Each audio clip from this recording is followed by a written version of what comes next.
a lamp that has a natural edge base. Where did you get, who made that? That's a piece, The lamp, that would be John. gorgeous, I know, no. gorgeous. So the base has a natural edge coming, is it a burl, John? Yeah. And then the lid is, Redwood burl. the lid is a Ron Kent type thin turning bowl, right? What? I say the lid, the shade, the lamp shade, is a very thin bowl. You got a bottom unit? Yeah. Yeah. Funnel. The objective would be to get it translucent, but. It that's is. all right. It is, yeah, Yeah. okay. So, I see from the pictures on your newsletter that a lot of you have done natural edge, but I've been told that not everybody has done one, so let's figure out what you do. I think the first thing to think about is you look at a log and you're going like, well, where, how do I orient it? And step one is to say, well, you've got the log. You're not going to make a bowl like this. What you're going to do is make a bowl out of half the log. The reason I say half is that most of the time you'll be doing a trunk that has pith. And pith is very prone to cracking. And one of the demo guys I've seen, John Jordan, says, every log, cut the pith out of it. So get rid of it. So Jim had this beautiful piece of black acacia. And so if you can imagine, the pith was there. This was reaction wood rather than trunk. So this side is a little heavier. Limb, I use a limb going out, I'm sure. So you wind up with, in the middle, in the void, that's what you would cut, a slice of wood out of that log. And now you've got two pieces that have obviously square pretty much all the way back. So how do you get it into this shape? Well, I have a bandsaw, Jim has a bandsaw, so he took this to the bandsaw, put it down. This base here was where you cut the pith out, and went around and made a circle. That saves you a lot of work. Sometimes I don't do that, I just enjoy making chips. And then, now your question is, how do I mount this thing? How do I get it going so that in my world, I want to have the top and the bottom of my bowl be more or less symmetrical. Don't have to do that. I do a lot of stuff where this side is higher than this one, depending on what grain pattern I see. But in order to do that, I prefer to start with cup centers. This is not a cup center, but I would use a cup center, and even in the tailstock, I would knock out that pin. The reason is that once the pin has penetrated, if you try to move it over an eighth of an inch, it tends to want to go right back into that first hole. The cup center, on the other hand, you can move around to different spots. So you have to do this if you want to, if the objective is to have a symmetrical lineup. And I can show you, if you look at this piece, you'll see that there were several different positions. And you can see that, okay, that's, actually that might be the right one. but there were others, yeah, this is the one that was off center. So amongst the other 4 or 5 cups and points in this case, would be that. And you can see that if you line up the edge, you want that edge to be symmetric. You want it to be the same position. There it's not quite, it's close. But in order to do that, you have to change that, you have to do some maneuvering, hold here, loosen the back, move it around, kind of watch where you want to go, and wind up eventually getting these things pretty darn close. I'm always looking at the bark. I want that to be lined up pretty much the same on both sides. I also have bark here, and that's the same issue. I want it to be lined up so that both sides are close. This one is not. Even though I think that's the right center that we wound up with, yeah. So you just have to do the adjustments. Continually crank it in. If you're happy with where you are on the face of it, which you're all going to cut away later, then you need to adjust, keep moving, and it's amazing how a slight adjustment changes that position, very slight. And so keep playing around with it. It may take you, I think in this case, we took 4 or 5 shots at it before getting it where we wanted it, and I'm still not sure it's where I wanted it, but no, it isn't. So I would say, let's move it. I'm trying to line up the low part now. That's better, but it's not what we wound up with. Either it shifted or whatever. So I'm going to cut away a little bit of that. I go ahead and shape whatever shape I want for this, and you can have just kind of a diagram to say cut the pith out of it.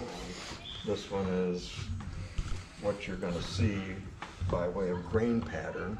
This is going to be the very base of your bowl. But here you would cut that out, and that's what you're imagining.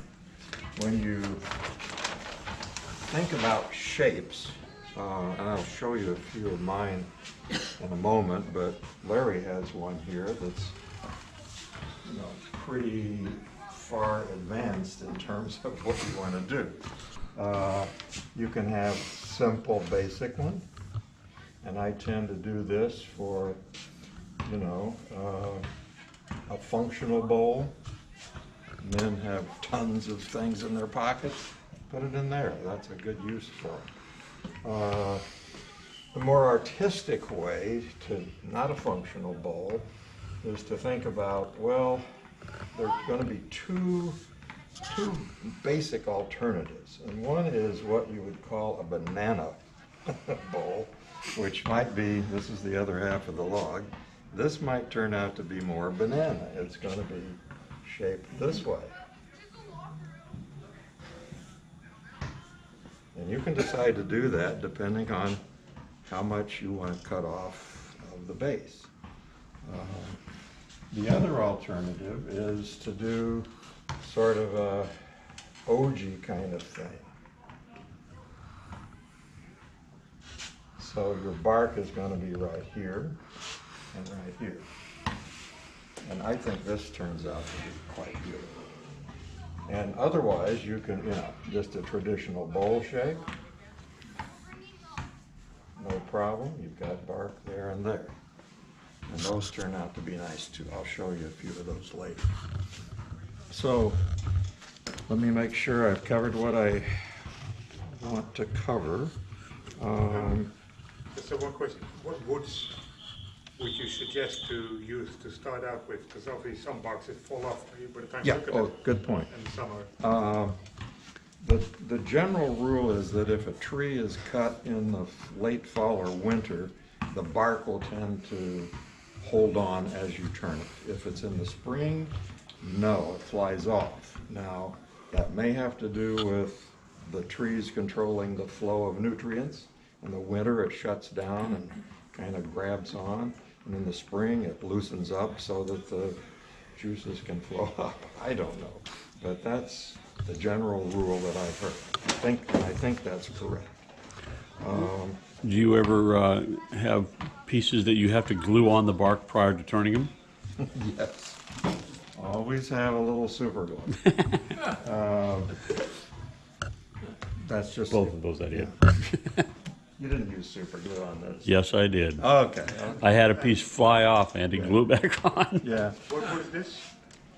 What? Like a t-shirt. This particular wood? This is black acacia, Jim? Black acacia. And if you look at it, I can tell I'm gonna have trouble. There's pieces that are very porous right at the edge, and so they may fly off. But that gives you also another opportunity to have, I've heard the distinction between a bowl with a natural edge. There's a subcategory is live edge, which is bark on. Right. But you can have bark off. And then you can decorate that bridge. I'll show you a couple of tricks I did, but I'll show some of my work. So yeah, and then the last thing you have to do is I'm going to use a chuck, and I put the center, spur center in here. I would use a cup center. It requires that you keep tightening because the center will keep getting loose as you turn.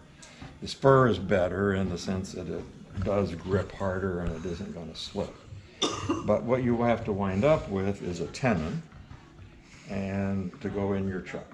So I'm going to do a little turning. Can you use a mortise Sure. as opposed to a tenon? Would that be safe?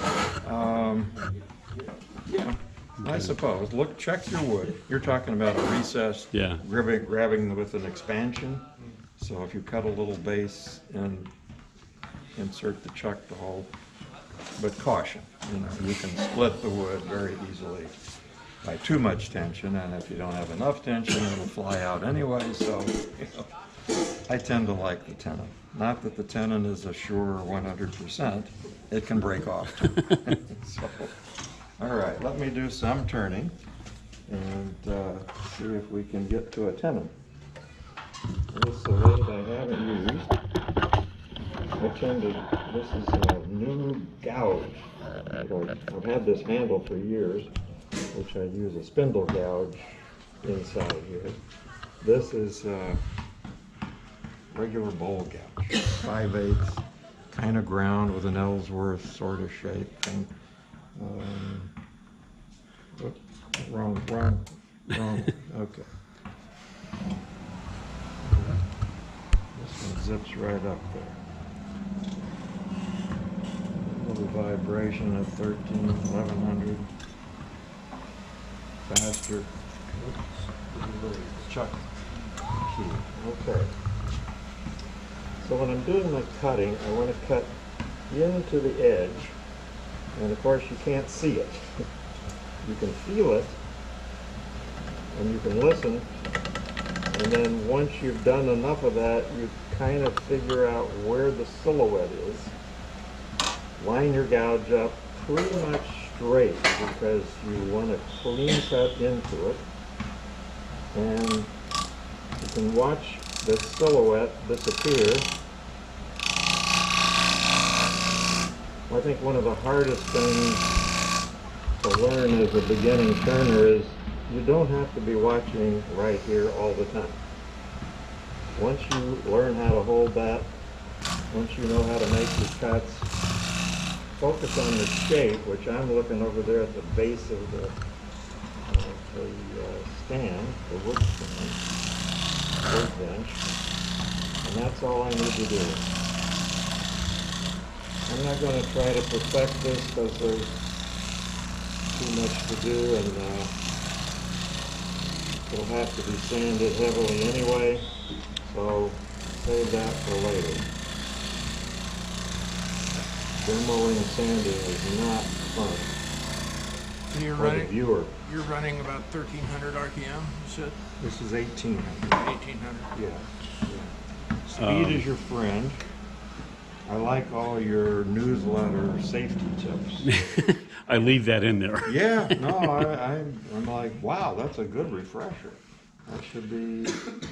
One thing to keep in mind, Yeah. Frank, since you're not aware of all this stuff, is that when you're turning, your speed is, you're more concerned about how you feel about it. If you don't feel like it's safe for you, you don't leave it at that speed. You turn it down. You turn it to where you want to be comfortable. Yeah, I think, I always say speed is your friend, but I think that comes with where you are in the skill level. You know. Yeah. You have to get up to a certain level, get up to speed to have the speed. Okay. So I'm gonna be content with this shape, even though probably if I were making this myself, I wouldn't be content. And I'm using kind of a shaving side cut here. You see Like a that shear that- cut? That's almost a, I think, you know, there's all these tools, they're really pretty much the same. This could be a skew on its side. And we know how a skew does beautiful finish. If you want that kind of a finish, try this instead of this. Just try it. It's amazing. I've got a little problem with my tool rest handle that I can't work around, so there we go. Safety number one. Make sure your tool You rest angle is the tight. angle the tool rest in at another angle and bring it Yeah. around. One of those curved tool rests, right? I was thinking actually putting the tool rest at an angle so that, I mean, the banjo put an angle like this so that this part is sticking on that side.